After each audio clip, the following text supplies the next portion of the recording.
As Skip said in his introduction, I don't think any of us could have imagined the level at which our political dialogue would be degraded as it is today.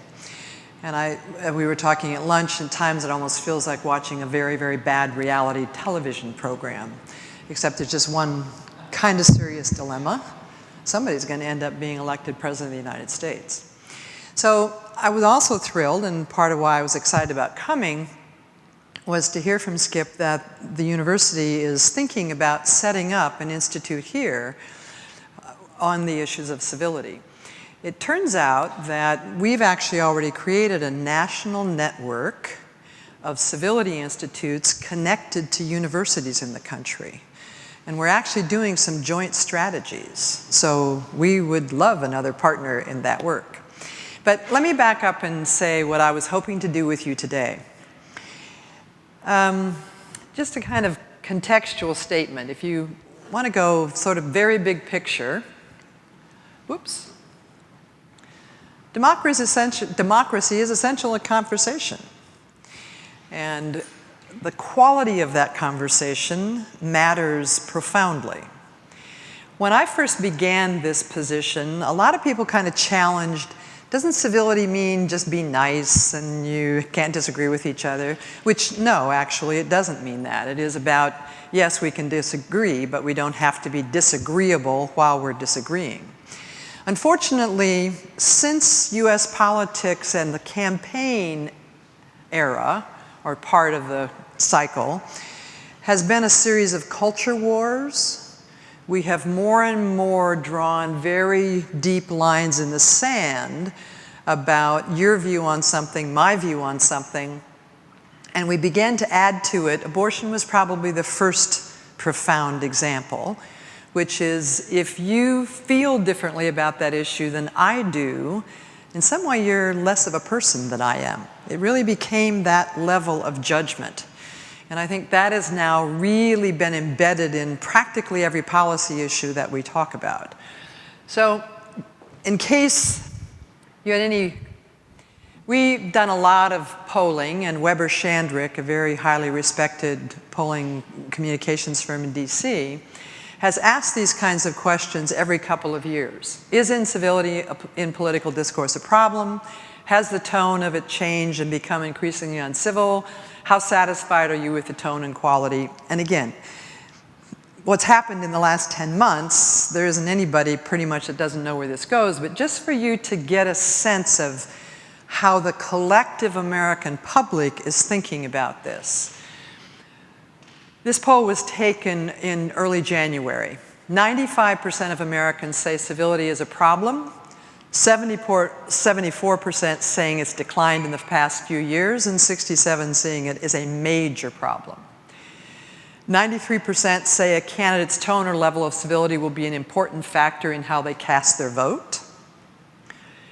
64% have stopped paying attention. And to me, the stats that matter most for what we all should talk about is this one.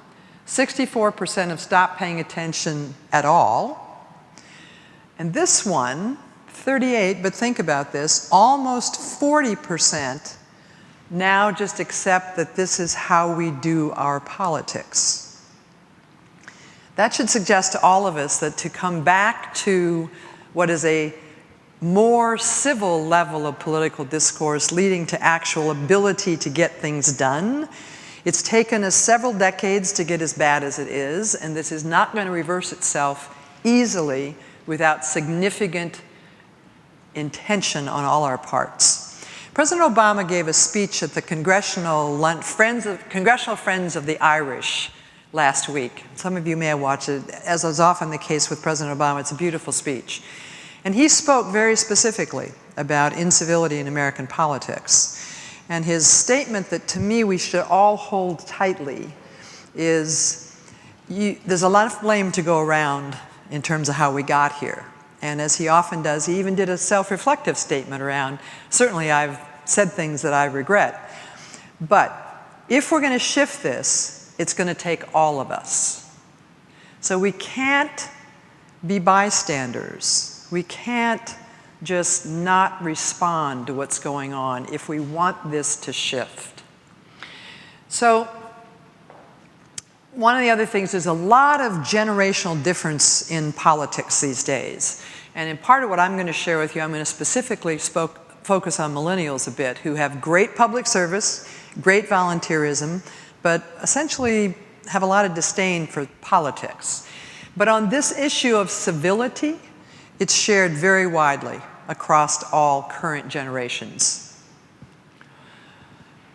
I'm going to, just in the interest of time,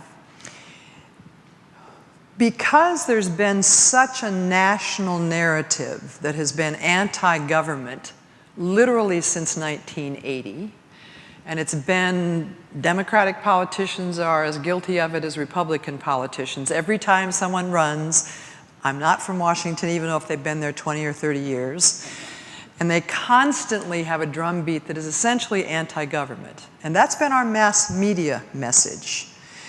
Okay, I grew up in the era of John F. Kennedy, of moonshots, and my whole generation, and I think most of yours, aspired to public service as a higher calling and a way to contribute to society. We constantly heard messages about what government can do.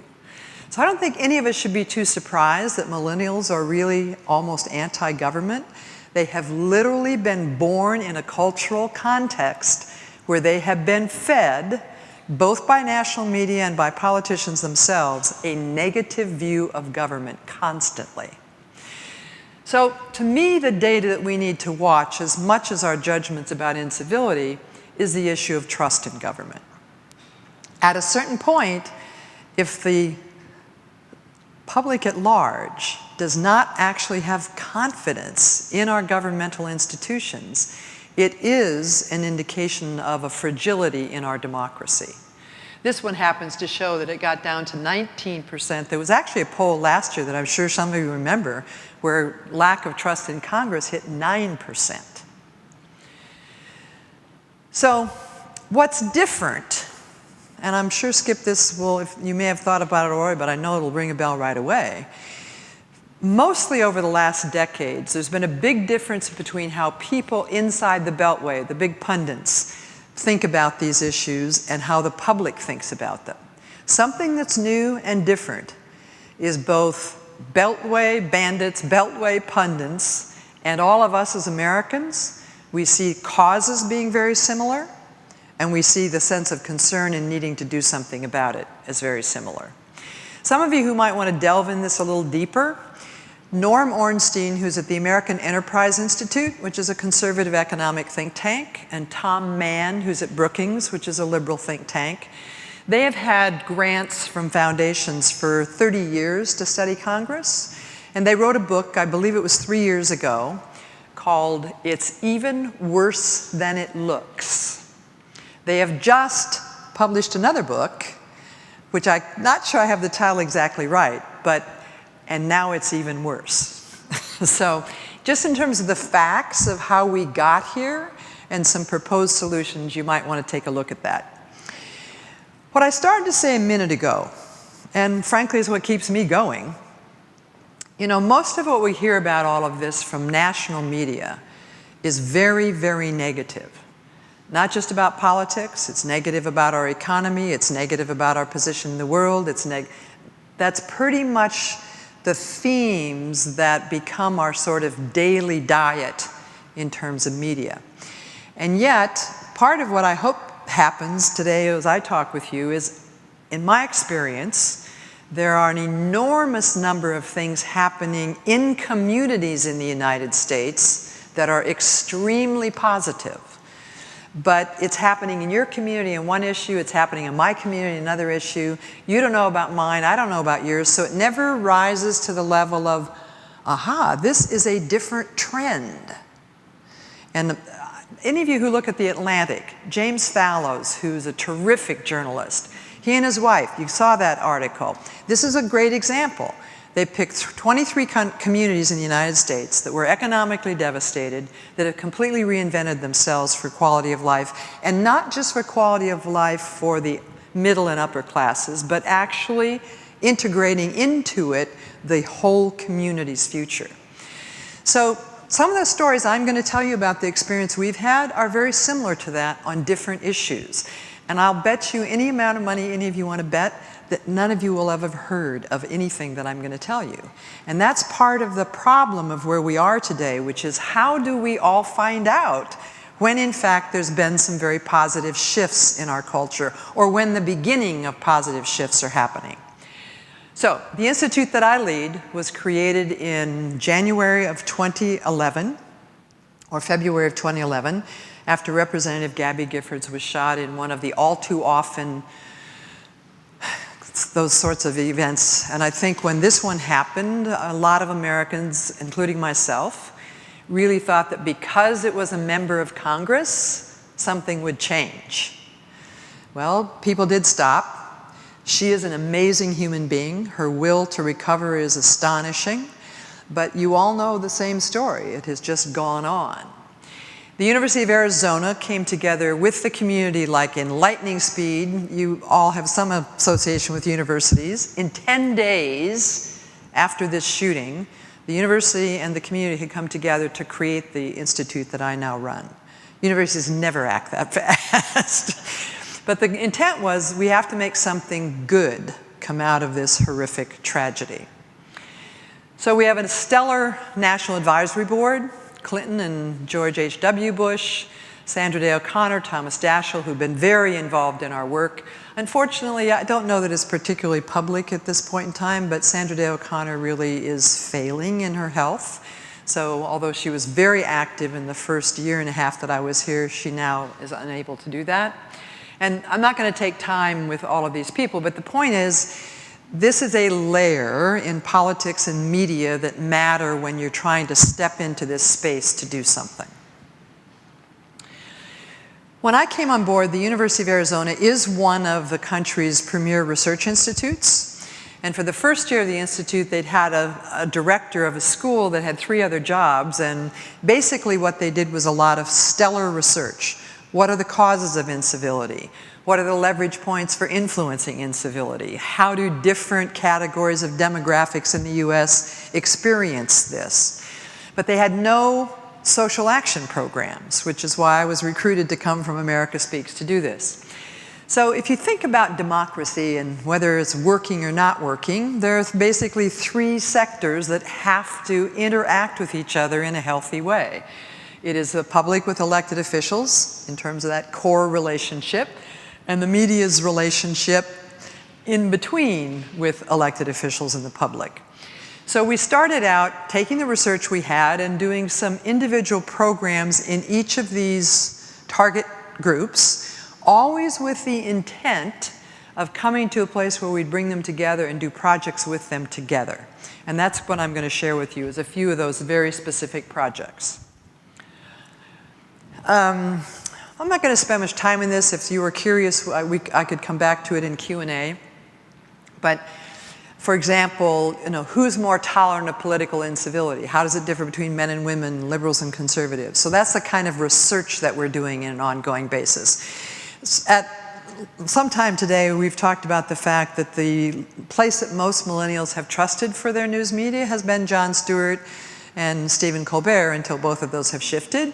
So our last big project is really about the way in which they've had an influence on how millennials take in news.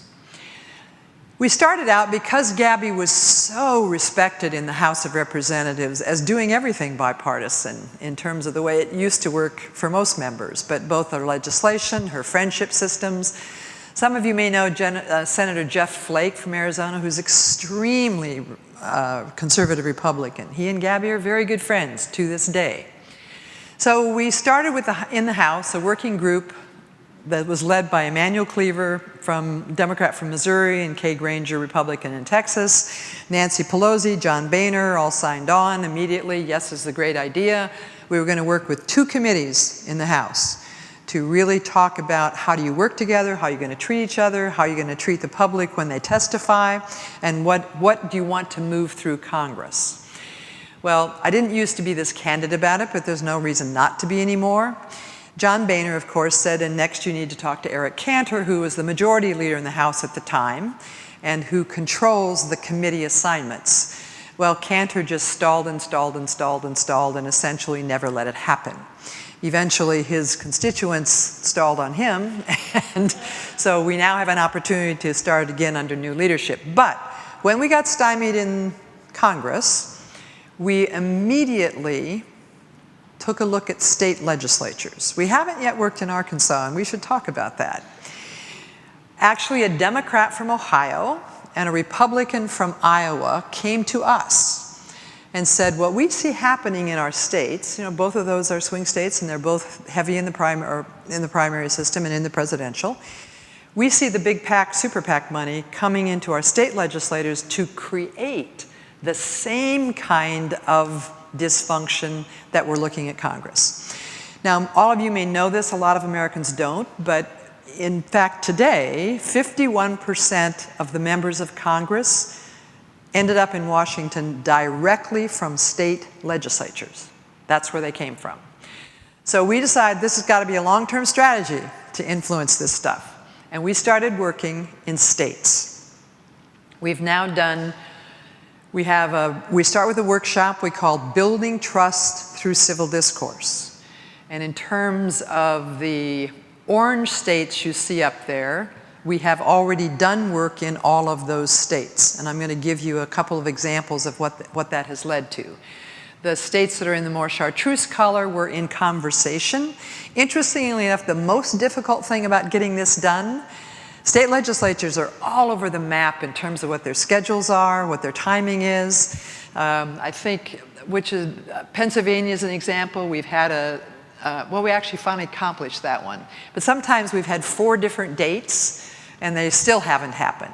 So what you learn in this business is persistence. You just keep hanging around until it happens.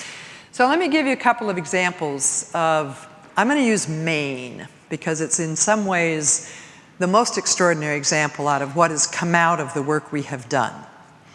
Maine happened to elect a very far-right Tea Party governor who was reelected in 2004. And some of you may know this about Maine, but Maine is a state that natural resources are really important to the economy. And conservation is, it doesn't matter if you're a Republican or a Democrat or a Libertarian or an Independent, conservation really matters. There had been a ballot issue in the 2004 election in which the public chose at a hugely high percentage a bond issue to do some more work on conservation lands. And the governor, after he got reelected, just refused to do it. It's illegal that he refused to do it, but the bottom line is without his signature, the money couldn't move. He also introduced a budget that cut what was left of the safety net. So we have trained about 2/3 of the state legislature in Maine. Those Republicans and Democrats in both houses, the leadership got together and said, this is just unacceptable. This is not representing the public in Maine. And they basically took the governor's budget, set it aside, wrote another budget, passed it. Of course, then it had to go back to the governor. I don't know, probably in the way geography works, you've never seen any of his press conferences, but he's quite a mean-spirited person. And if you've seen him. Anyway, so he holds a press conference, he vetoes the budget that the legislature passed, and then he line item vetoed 77 line items in that budget. And in the press conference, I forget what he called the legislatures, but some very disrespectful name. He said, it'll take these 4 months to work this out. So the Republican-Democrat leadership got together again. They did a process in both houses together, by acclamation, overthrew all the vetoes in about 45 minutes. Pretty amazing. So why do these workshops work? Because we start at the level of who are we as human beings? Not you're a conservative Republican and I'm a liberal Democrat, but what drew us to public service? And I won't go into a lot of detail about it, but as you are in these workshops, it's just transformative to watch them. We also realized that the credibility and effectiveness would be highly increased if right from the start, other legislators were doing the training. So not a professional facilitator like myself, or probably some of you have that in your skill sets, but legislators. So we have now trained 36 state legislators that represent 16 different states in the United States to do these workshops. A wonderful surprise to us was state leadership in Idaho, which is a very Republican state, actually called us last November. They had heard our track record, they'd talked to leadership in other states, and they invited us in to train the entire legislature in one group. And they said directly to us on the phone, we've seen your track record, and most of what you've accomplished is better relations between Republicans and Democrats, so they're actually passing legislation that was stuck. In our case, there are 105 members of the Idaho legislature, and if I remember correctly, I think only 21 of them across the two chambers are Democrats. So they are a serious minority. But the leadership said to us, our issue is an increasing divide between mainstream Republicans and Tea Party Republicans who are beginning to ape the behavior of Republicans in Washington. So in January of this year, we did in fact do that. 104 members showed up. The only person missing was a lawyer whose judge wouldn't change a court date. Right then and there, the leadership at the end of the day made some agreements about how they were going to move forward that was likely to increase a stronger relationship between these distinct divisions. So this is one of my stories of hope, folks. I think state legislatures have not been distorted, with a couple of exceptions where big super PAC money have gone in. They are closer to the public. They get more feedback more quickly when things don't get done. And they're much quicker to recognize that we have to have a relationship if we're going to get anything done. So I think over time, this is likely to really create some changes. I already mentioned that my favorite story about our training of facilitators, the last time we did this in Tucson, we had probably the most conservative Republican, happened to be a woman that we've ever worked with, from Wyoming, and a very liberal Democrat from Vermont, again, a woman. None of these people they'd come from all over the United States, and when we're sitting down just to do the introductions, it was almost like you could see the sparks fly between these two women. What were they reacting to? They were reacting to the labels. They were reacting to what boxes they sat in. By the end of the 2.5 days of training, they came to us and they said, we want you to make us a training pair in some other state, because all we have to do is tell our own story and we're halfway home. So I think the possibilities of this are extraordinary. When we understood how powerful this was, we began to create a national network of state legislators who are committed to civil governance. There are now 435 legislators eligible for this. About 65 of them are pretty active. And we use a both internet-based networking process with a system called Blue Jeans, which really works well if you're looking for that kind of support system. And they want to do face-to-face regional meetings. Now, this surprised us. In fact, any of you want to take a guess at what they first decided to do deeper learning in? It's so relevant to what we started our conversation about what's happening in the presidential. They want to do a deep dive in how to run positive civil campaigns. They've actually hired some political consultants to work with them. So they're very serious, not just about what happens when they're elected, but that was one of their reactions to the negativity in the current presidential campaign. We partner with the National Council of State Legislatures, the Council of State Governments. Excuse me, I want to go back to this. Excuse me. We decided to give an award on an annual basis. This is Gabby right here. And we did this in Seattle, in which we give 2 legislators from the same state or group, R's and D's, who have done something quite extraordinary that people didn't think could be done in a bipartisan way, and to give an award for that each year. The last thing I'm going to say about this, and then I better check time, I suppose, is that the reason we went to a national network is we wanted these people to meet each other from different states. This year, this cycle, there is a former Navy SEAL Republican member from the state of Washington who's running for his district, and a liberal Democrat from the state of Colorado who was part of the marijuana legislation running from her district. So we have paired them to do facilitator training, which means if they both win, they will arrive in Washington with already a pretty profound connection and having spent a couple of years already acting on these principles and practices. So I think this is a change strategy that has real potential. Okay, incivility in the media was one of the next things that we wanted to work on. We started by inviting, first of all, a partnership with the museum, who has the same architect as this beautiful building across the way, and the Pointer Center that was created by the St. Petersburg Times, a great high ethics standard for media. This is Sewell Chen, who's the op-ed page editor from the New York Times. I don't know if I will quickly recognize anybody else, but we brought them together and we just posed the question, incivility in the media, what can journalism do about it? And they worked together for 2.5 days. Many of you already understand that part of the issue is how the business model has changed. So the amount of money invested in reporting and investigations today compared to even 5 years ago is much reduced. Each person was asked to leave the workshop with one action step, and then they talked about whether there's something they wanted to do jointly. I'm just going to give one example. The White House reporter from the Boston Globe.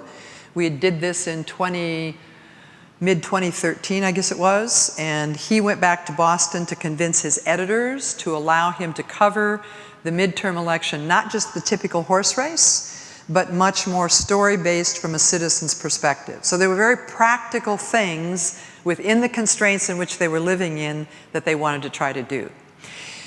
Their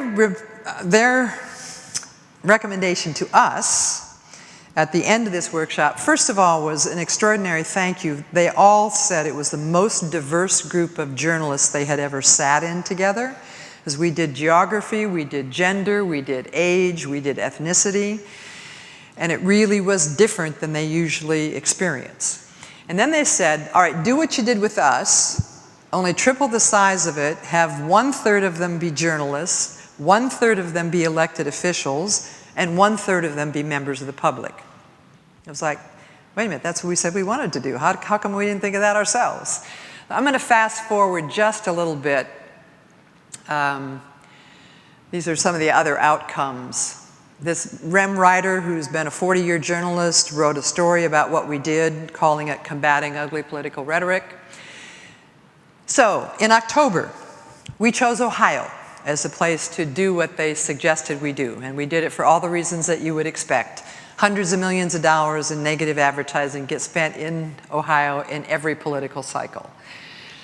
The goals, I won't bother to read one of them, but again it was, are there action steps we could take mutually to have some impact on the negativity in our politics in the 2016 presidential election? I'm going to give you just the two most extraordinary things that we saw happen in that room. Again, we had the huge demographic diversity. About halfway through, a young Hispanic man who is the CEO of Esperanza, which is an extraordinary Hispanic advocacy group in northern Ohio, centered in Cleveland, stood up with a lot of passion. No negative attack, but with a lot of passion. And he said, you know, this has been very good and we're talking about important things, but we've been here almost 2 days and we haven't said one word about voter suppression. And he sort of finished out a couple more sentences, and with equal passion, on the other side of the room, a little bit behind me, a gentleman who was a 2-term Republican president of the Ohio Senate, with equal passion said, how can you say that? And again, it wasn't an attack, but how can you say that? We've done 3 things to make voting in Ohio easier in the last 2 rounds. And they were real things, longer number of days to vote, etc. This time I was facilitating, and I stopped it, and I said, we're now gonna, you know, if you just take the face of it, it's like the things these 2 men have said, they can't possibly both be true. And in most other circumstances in today's world, you know where that would have escalated very quickly. So Victor took his time to say exactly the data that he was referring to. Tom took his time to say exactly the data he was referring to. And I just commented, I said, these are 2 realities that are both fact-based. And we're just going to leave it here for now. I knew people would ruminate on it and we'd see where it goes. The next morning, a young African-American woman, a community organizer from Cleveland, Ohio, came in the room, and she was a little bit shaky, very self-possessed young woman, but she was nervous.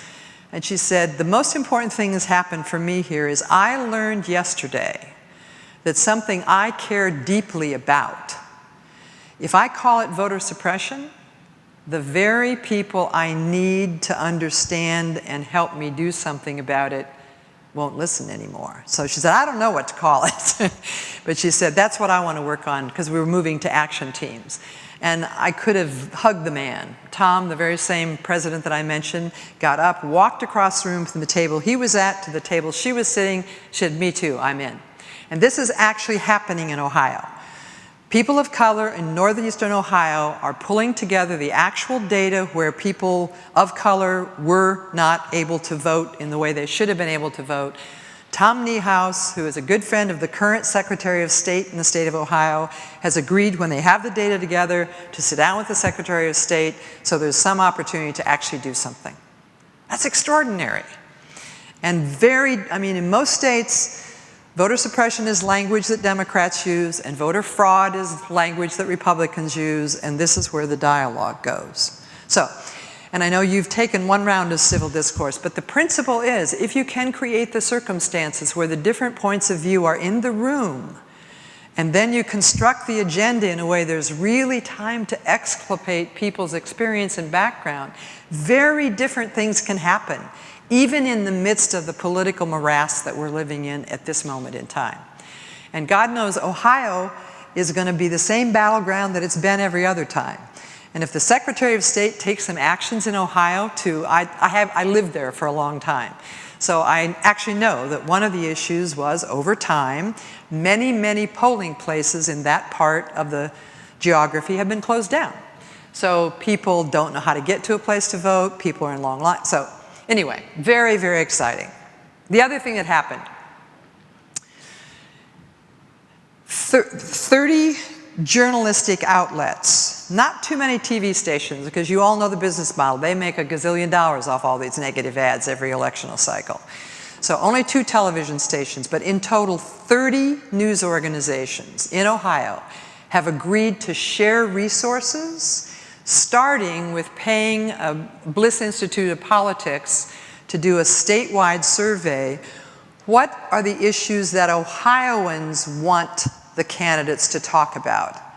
Not just reacting to the candidates' platforms. And then they agreed, some of them are doing stories, deep stories with people. Anyway, they all shared their data. They did the first one of these on the economy before the Ohio primary.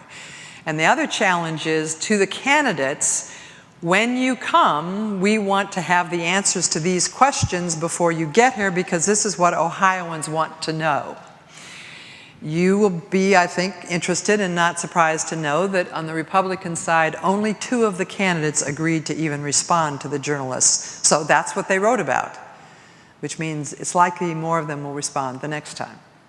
Now, I hope I'm not doing too much detail, but what I want to give you a sense of is when you really think through what are the root problems of what we're dealing with, and what are some leverage points where you can get enough authentic conversation going that respects the differences, something very different can actually happen.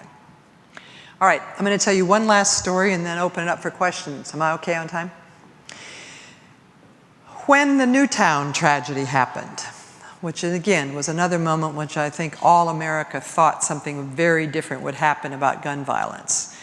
And you will probably recall that it did appear that there was going to be a bill go first through the Senate and then through the House to get rid of those magazines of ammunition. That means I only pull the trigger once and 35 rounds of ammunition get out into the system, or out into killing people. And it looked like that was going to pass the Senate, but in terms of the way the NRA contributes money and has so many influences, in the end, it died. So Obama decided that he was going to do a lot of executive actions that he could do. And one that he called for was a national discussion on mental health. And Vice President Biden is who ran the task force to bring him his solutions or his actions. And Biden's first response that he was going to do a White House commission on mental health. Well, it turns out there have been 5 of those since Jimmy Carter. And just a tiny biography, I actually was a graduate student then and did part of the staff work for someone from the Case Western Reserve School of Social Work, so I kind of know that one personally. Sebelius and Pam Hyde, who was the highest political appointee in substance abuse and mental health, convinced Biden not to do that, but to really run a national conversation at the community level where things could happen differently. He and Sebelius were outstanding in the White House conference that started this. There was facts like 40% of Americans who suffer from serious mental illness never get treated. We'd go crazy if that were true about heart attacks or if that were true about cancer, but that's the reality we're currently in. So I was asked to lead that. The National Institute was asked to lead that. We brought together 6 organizations that know how to do very high quality community-based work. We had 6 lead cities that went very deep, highly organized, completely diverse communities. We put everything we did up on the web, so any community in the country that wanted to could take the discussion guide, the facts about mental health, an organizing guide. They could have coaching sessions from a community organizer and do something in their own community. All of us who were leading this, I have to say, were very surprised at how far this went. In 2 years, a little over 2 years, the 258 communities did this on their own with just the help I just told you. The things that have happened about this have been astonishing. One of the things that changed federal policy was that SAMHSA and HHS saw that it didn't matter if we were in a red state, a blue state, a rural community, urban communities, high concentrations of poverty, very wealthy. The themes that came out about what were the key issues challenging young people were very, very similar. And they rarely can get that kind of data because most of their data comes only from mental health providers. So there are many things I could tell you about this, and I should have brought my briefcase in. We've actually just published a book, and I'll have somebody run and get it and pass it around. But the lead cities were these cities, and young people were so fully participating in this that they have come back to our steering committee and asked us to do a national youth summit on terms of the things that they know they need as young people. And knock on wood, I think we will get Vice President Biden to actually come to hear their output. When we saw how young people were responding, and particularly strongly to the stigma, saying this just has to end, we decided to take it the next step. Where do young people hang out? Texting. So we created a software platform, and I'm actually going to give, you can look at this yourself. This is still live. It linked texting with a small group discussion to social media.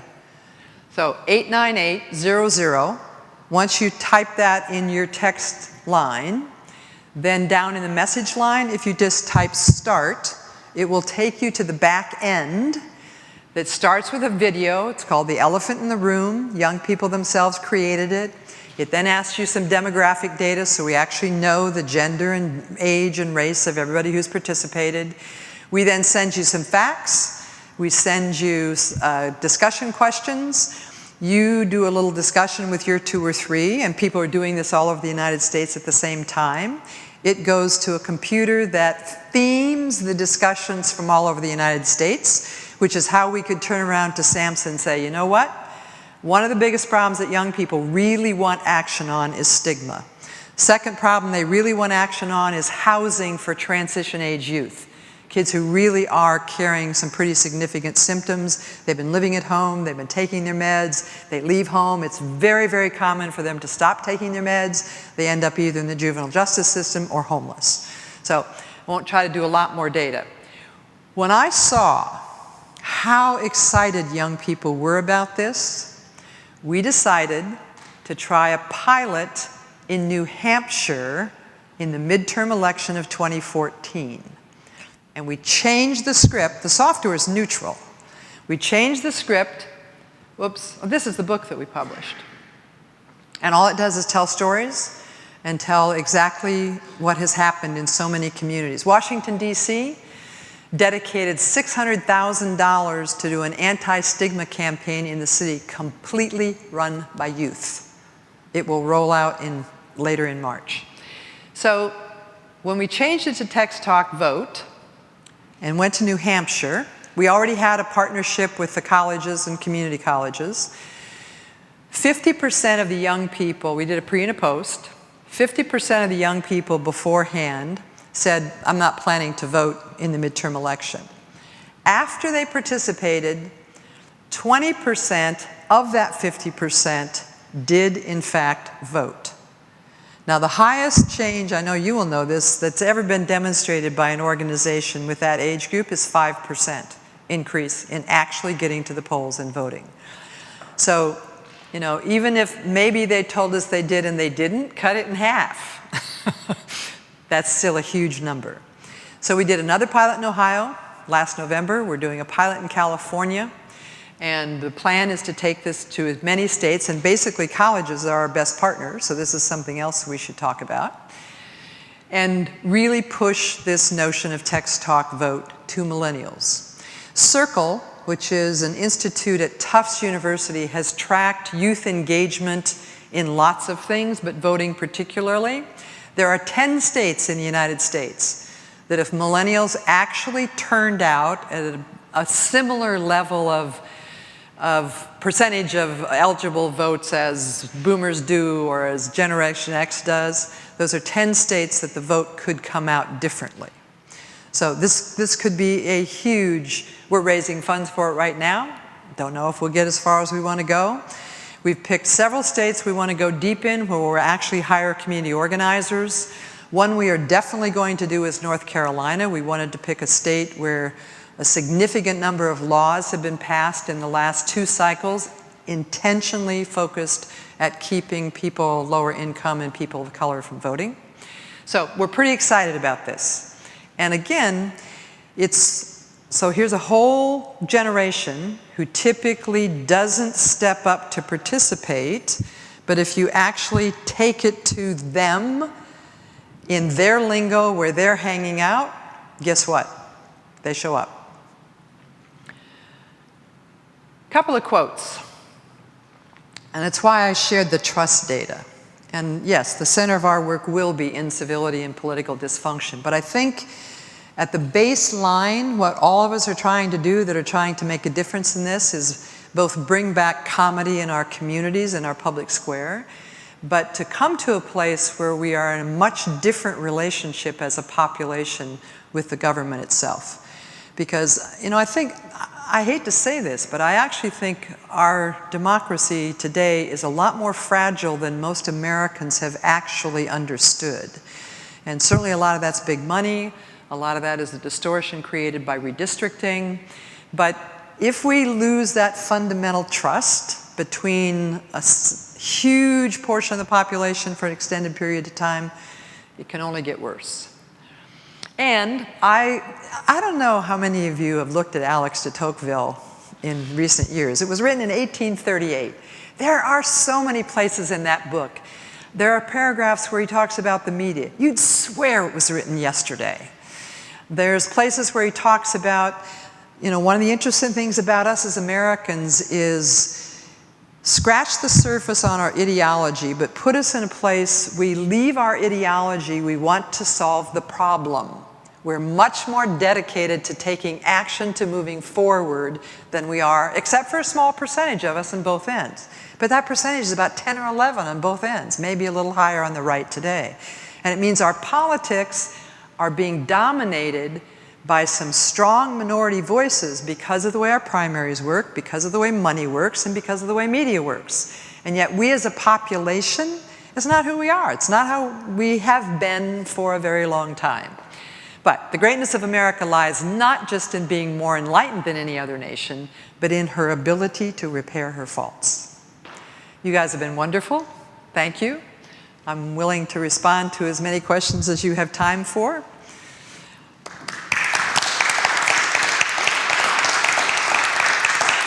We have microphones Susan, ask. my briefcase is in the other room. Would you? The book is. I think Nicholas can get it. I think. Okay, great. So, if you have any questions, yeah, that's right. Yeah, please introduce yourself. We're very small here today. We are small. I'm Peggy Scranton. I'm at the University of Arkansas at Little Rock. And in addition to the PAC money that is now coming into state legislatures, and you mentioned a model bill, there's a diffusion of model legislation from the extremes. Yes. And so have y'all thought about developing a civility version of problem-solving model legislation, particularly from those legislatures where you already have the trained people producing bills? It's a great idea. We haven't gone in a strategic way. Thing is that three legislatures, Colorado, Maine, and I think the third one's Minnesota, have actually introduced legislation themselves, putting in the legislation some standards for civility. They came up with the idea themselves, did it themselves. Now you're going the next step, which is, could you do that in a way that ALEC provides actual written legislation, et cetera? We probably wouldn't do that on an issue because we really are dedicated to staying nonpartisan, but we certainly could be available to any group of legislators who wanted to do that. One of similar brings to mind, we had a heck of a time getting to work in Arizona, which I keep saying, this is embarrassing. Our home institution is Arizona, and Arizona politics are pretty difficult right now. But when we did this with Arizona legislatures, it was a pretty small group. But they had had one round in the session before of dealing with the Planned Parenthood issue, and it got really ugly. People calling each other baby killers on the floor, et cetera. So what this small group, after they were in the workshop, came up with was a set of ground rules that they wanted to ask the House and Senate leadership in Arizona to introduce before the next conversation on Planned Parenthood. Now, everybody knows in Arizona, the outcome of that's going to be Planned Parenthood is going to be defunded in Arizona. There isn't any question about that. But they really were saying to each other, why should we have school children see us talk this way with each other? Why should we? So, you know, it's a small thing, but on another level, it's a big thing. Thanks. You might get a kick out of seeing this. I'll just pass it around. But please, anybody else? Other questions? I've got one. I want to ask you, in this, obviously, the presidential campaign that we're watching, and I'm going to use the example of Marco Rubio, yep, who I thought maintained a very high level of discussion until he stooped but I thought when he came back and said, I made a mistake, I embarrassed my family, my wife, my children, didn't like that, that was really dumb on my part. I thought that was a real teaching moment for America. I thought Marco Rubio made himself proud. I mean, I'm not excusing what he did, or you know, I mean, certainly it was nothing compared to what some of the other candidates. But how does that transform? I mean, what do you see about someone that says, okay, I went out here and said something, and I really regret doing that? Is that, are we seeing any of that take place? I thought Rubio's example, I don't think he's gotten enough credit for it either. No, I would agree. And again, the dilemma, and we were a little bit on this at lunchtime, which is the way in which video spots on YouTube just go shh. Well, obviously the one about Rubio that just dominated for a couple of weeks was his starting the conversation about hands, which, and goodness knows, I mean, no American really wants us to be at that level of degraded. So I think it'll be very tough for him to come back from that. One of the things that I hadn't thought about talking about this, but we've actually had some funders come to us very recently to say, look, think how you guys started. Your institute began because of an example of heated rhetoric actually finally bursting into physical violence. And this has now begun to happen on the campaign trail as well. And what they're saying, and we're working hard and quickly on it, is let's put together a strategy where the National Institute becomes a clearinghouse to do two things. Hold up the very egregious examples and shame them, and then hold up some excellent examples and praise them. And I think your example of Mario's discovery or reassessment of what he did would be a beautiful example to then find where the media outlets that would have that be a reverberation over time. Yeah. If I can finish that out, and I'm very curious what you would think about it. We get tons, like I write a blog almost every week on Huffington Post, and the one I wrote 2 days ago was, how do you feel? And I just put a set of words in that are things we hear back from how ordinary Americans all over the country feel about this: embarrassed, ashamed, sick of the childishness, whatever. And then I ended it with President Obama's statement around, we can't be complicit in this, we have to speak up. So I basically invited to say, how do you feel, and what would you like to do about it? So and again, we don't have the right word yet, but we're thinking of trying to start a citizen-based civility campaign for the rest of this campaign, where literally it would be a place for people to exchange information about, you know, our anchor in the local news said X, Y, and Z, and I called the station manager and did A, B, but where people could start to build up more confidence of saying, I have to do something to stop how incivil our politics have become. I'm not going to run for office. I'm not going to be able to compete with Fox News and NBC, but I can take some action. How does that sound to you? Can you imagine yourself getting engaged in something like that? Well, I should get your email addresses before I leave. And I'm serious about that. I'm not joking. Yeah. I'm a retired educator, and it seems to me that we have an object lesson playing out in public right now between the Democratic campaigns and the Republican campaigns as far as civility goes. And I wonder that if that would not make an excellent case study for your processes going forward. Now, I've got a whole lot more I could say, but I'll leave. I actually think it would be really good, and where some academics that we're working with have talked about is because it's so blatant, how the R's has gone and how the D's are gone. I think for us to be out making that contrast we'd get taken apart as if we were partisan. But what I think we can do and should do is some research about what's happening to the Americans who are attracted to the kind of bigoted rhetoric that Trump is using and that got so far into the basement for a while. What's the psychological dynamic about that, and what would influence them in terms of, I mean, we understand they're economically stressed, their lives, if you're sitting in their chair, I think it's possible to create a rational reason why they are supporting Trump. For many of us who are so appalled by it and if your politics are a little bit the other direction, I hear lots of conversations, how could anybody vote for him? But I think what we need to do is tease apart how that rhetoric, what it's tapping in people, and then what would have to replace that rhetoric for them to ask a different set of questions. They're going to be here after he's gone. That's why I think it's so important to do it. Following up, my name is Emily Kearns, Clinton School Class 11.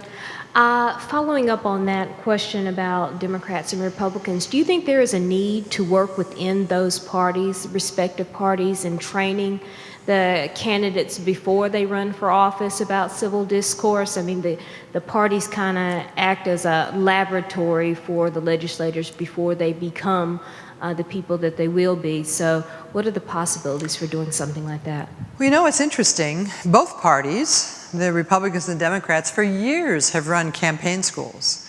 And they get exposed to the technical expertise in polling and how first ladies need to act, in media training, etc. Unfortunately, one of the unintended consequences, at least I think it was unintended, of the big money in politics, it has actually reduced the role of the party in terms of influencing at the national level who the candidates even are. I mean, that's why the establishment Republicans are apoplectic at the moment.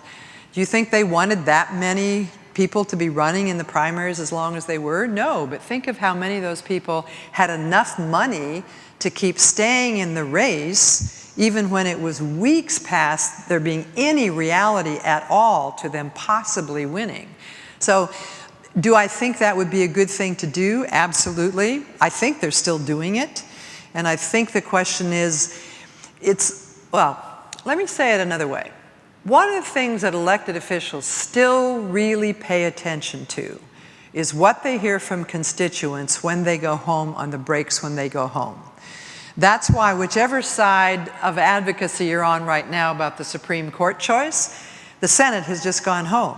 You think Chuck Grassley is not going to be just besieged when he gets back to Iowa, and he's going to be besieged by a certain layer of conservative Republicans in Iowa who say, hold the line, don't hold a hearing. And he's going to be besieged. I am an Iowan by birth, and I know the balance between moderates and conservatives and Republicans in Iowa is still pretty even. So he's going to be besieged by a whole nother group of Republicans who are going to say, do your constitutional duty. So I actually think, Emily, back to your question, that in some ways, an immediate response that might move something quicker than training by the parties is a lot more pushback from the public saying, this is not America. I don't want my children to see this. I mean, I hear that from parents all the time. They are monitoring their kids' ability to look at media as much as they can because they do not want to have them see candidates running for president behaving this way. I want to come back to your question for a minute because I think there's a lot of good social science research to support what I'm going to say, which the others I've referred to I could quickly get you sightings. This I'd have to work a little harder at. But when two people, let me just take it as an interpersonal process. Let's say you and I get into a real argument. And when we start the argument, we're still both saying, well, I missed my job interview because you didn't turn the alarm off. You know how heated those domestic things can get? Well, as one or the other of us takes it lower, so to speak, in terms of the language you're using, it's very hard to win an argument with someone who goes to more degraded language and you try to keep it at a different level. And the best thing that gets described in people who do this kind of conflict resolution is break the pattern. Get out of the conversation. Take a break, have a coffee, do a walk, and then come back to it. Don't doggedly stay there and try to match, because who's ever willing to get the ugliest is most likely to win the argument. So I think, and you've begun to see this in terms of how some people are describing it.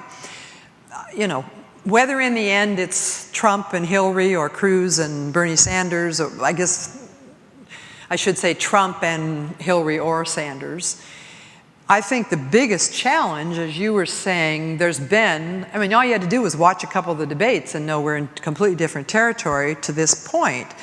But I think it's going to be even tougher if it is Trump and Hillary because of the anti-woman rhetoric that just comes out of Mr. Trump very naturally. What is the strategy of how Hillary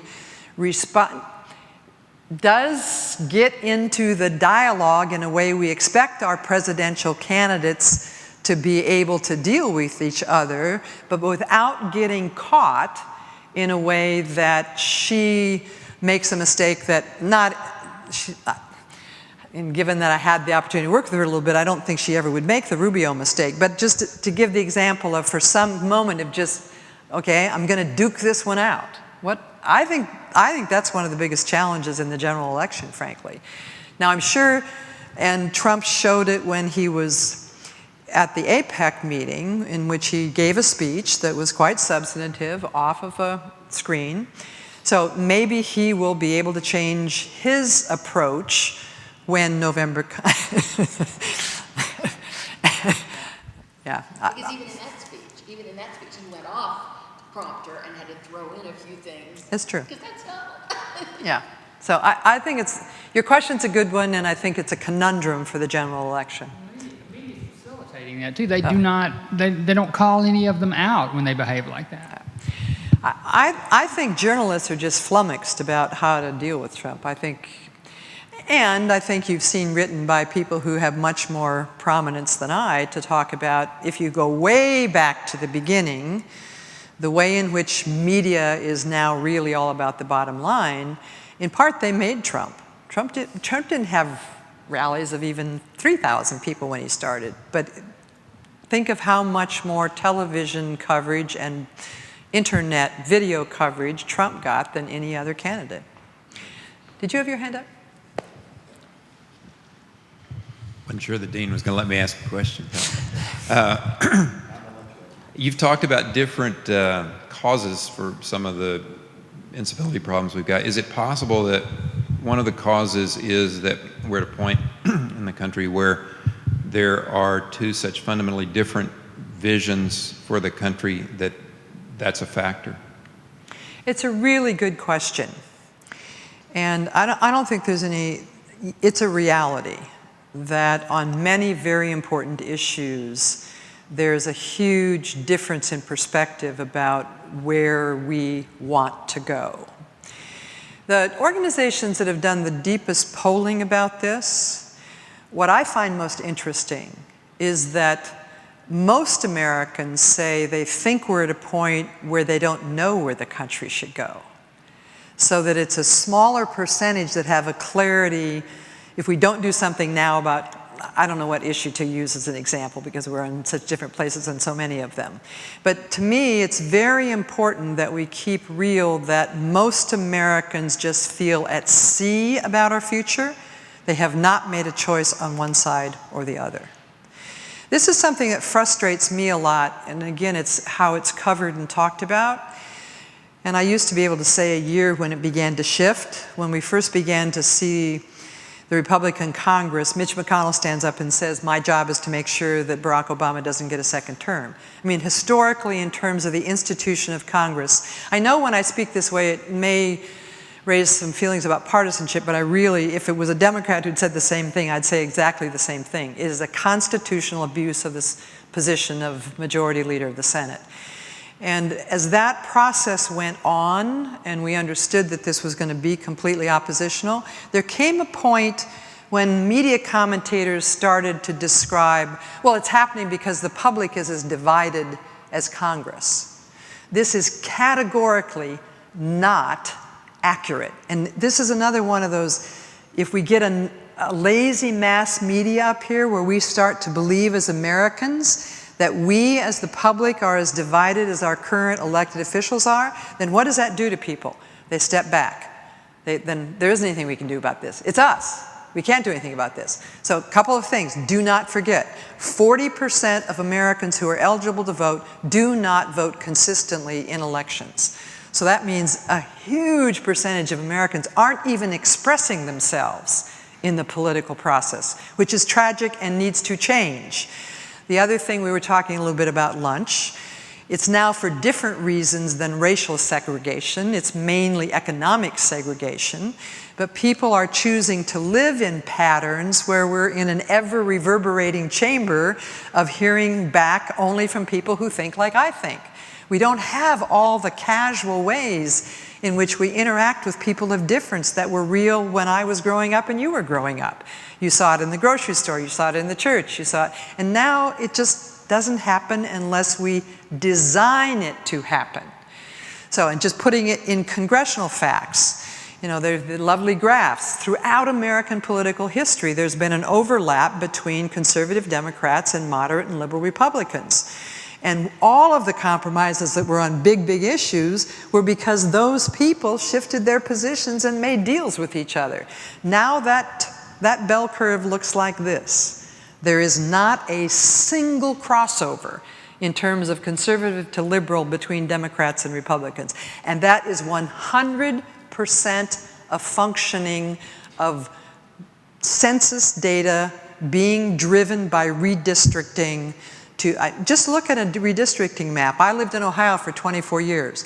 There are districts in Ohio. Ohio's a big, wide state where for a congressional district, oh, in fact, I will give it more currently. We just did a project in Ohio, and a gentleman stood up and said, in the town that I live in this state district that I live in, 5 of Ohio's members in the House of Representatives live in this state district.